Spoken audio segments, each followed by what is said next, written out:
Hey, greetings everyone. Something different today. I've been following this gentleman called Lindsey Williams for several years now, and this is his website, lindseywilliams.net.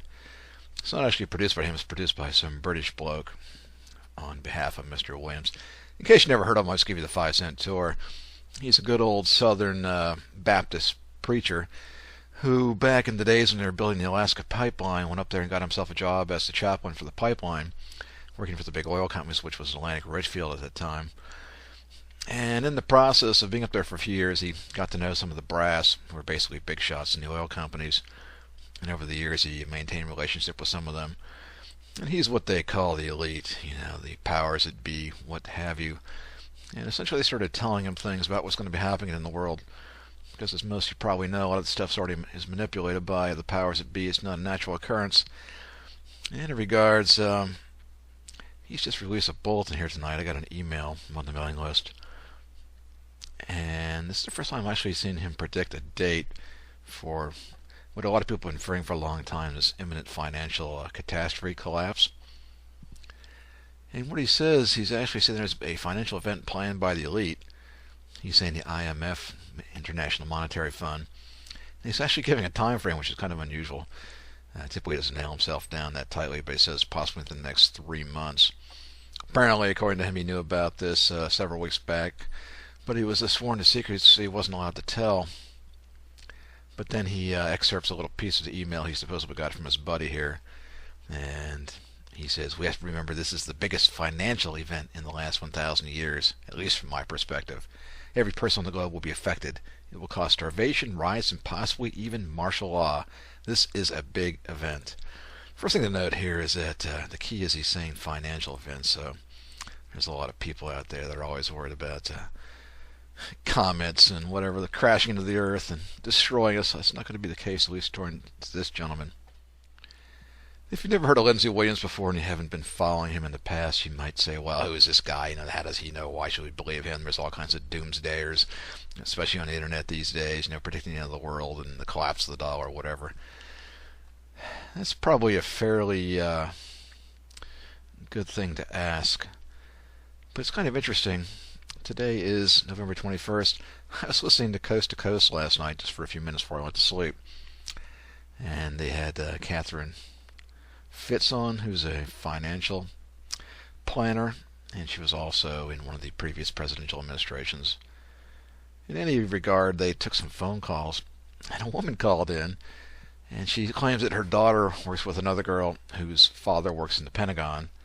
Didn't say, what position he had. It could be anything from a low-ranking person in the Pentagon up to, 5-star general. But anyway, he called her apparently a few days ago and wondered that there's going to be some major financial event anytime after January 15th of this coming year, and that she needs to be prepared with food and water and that sort of thing. So it's just a heck of a coincidence that this woman would say this on the radio last night, and then today Lindsey Williams releases this. So it has to make you think that somebody knows something. So we have to wonder, what exactly is this financial event going to be? I have to believe it's going to involve the U.S. dollar, because as you know, the U.S. dollar is what they call, quote-unquote, the reserve currency of the world. Just about every other financial instrument in the world revolves around the U.S. dollar.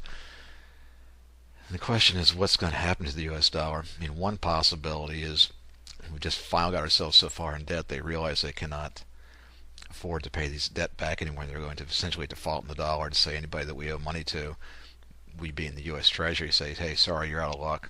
You're not going to get paid, or you're going to get paid 10 cents on the dollar.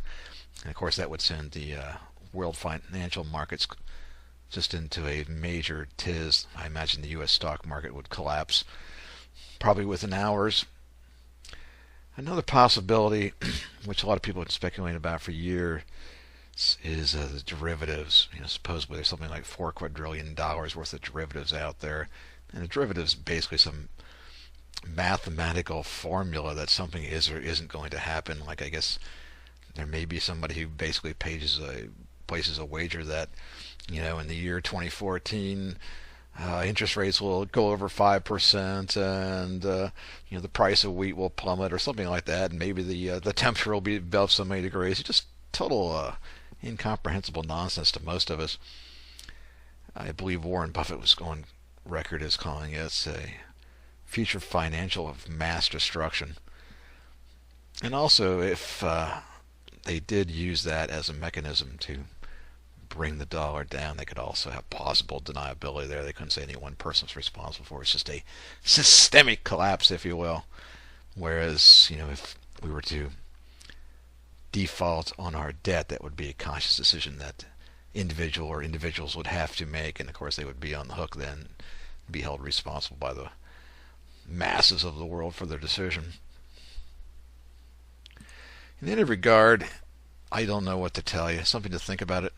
If you're not familiar with this guy, go out and go on YouTube. He's got tons of interviews out there, and just get an idea of what's going on.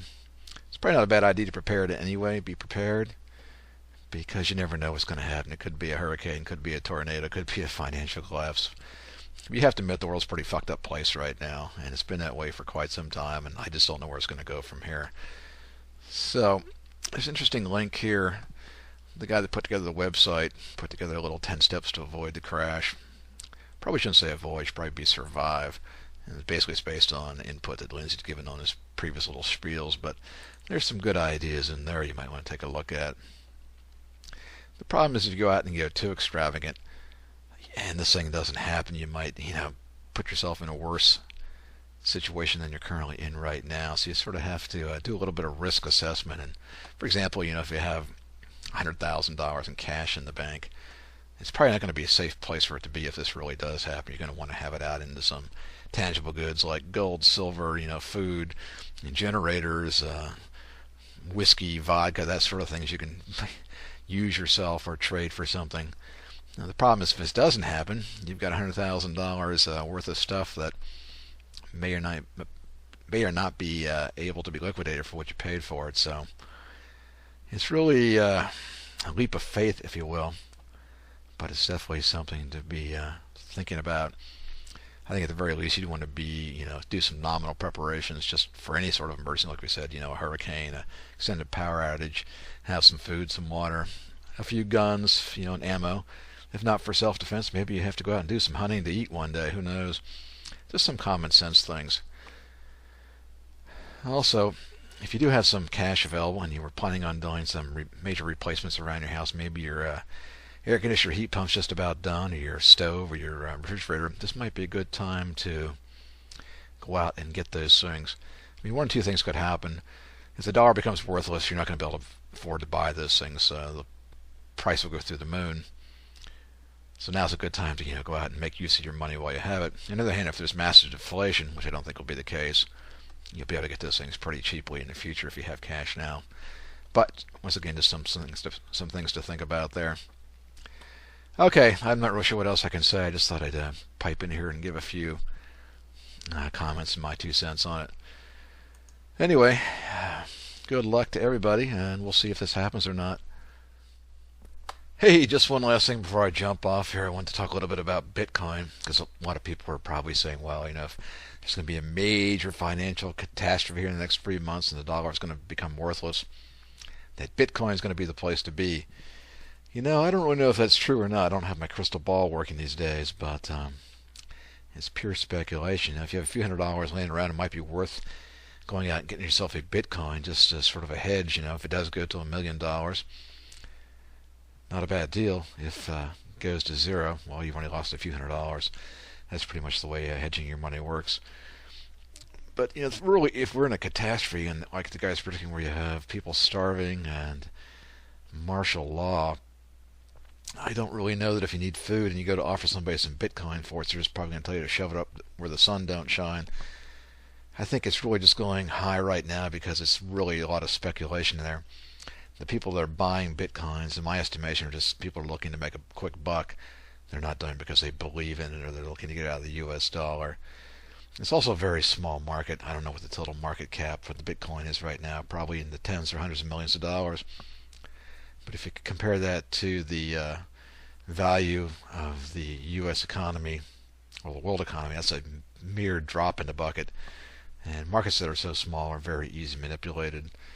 Anyway, I don't know, maybe worth putting a few bucks in there just to hedge your bets, but I don't think I'd be doing too much of that.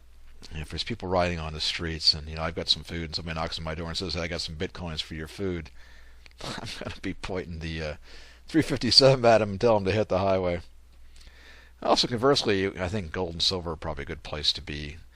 You have to remember the reason for having those things is preservation of wealth. A lot of people I always see them on the forums saying, "Oh, I can't wait till it goes to 5,000, 10,000. I'm going to be rich." The problem is if it gold's at 5,000 or 10,000 or $100,000, your McDonald's cheeseburger is probably going to be at $20, $50, or $100. So the last you can do is be getting rich. All you're going to be doing is preserving whatever wealth you currently have now. So keep that in mind. Conversely, if one day this whole thing just ends and things going back to normal, good chance that gold and silver are going to be going down. So there's going to be a mass exodus out of the metals, in which case, of course, the price will start plummeting very quickly. So you sort of want to get out of these things right before the bell curve starts on its way down. Sure, you might miss a few extra points of profit, as the curve nears the peak, but why risk it? Okay, there's my 2 cents on Bitcoin, gold, and silver. All right, this is it for sure. Cheers.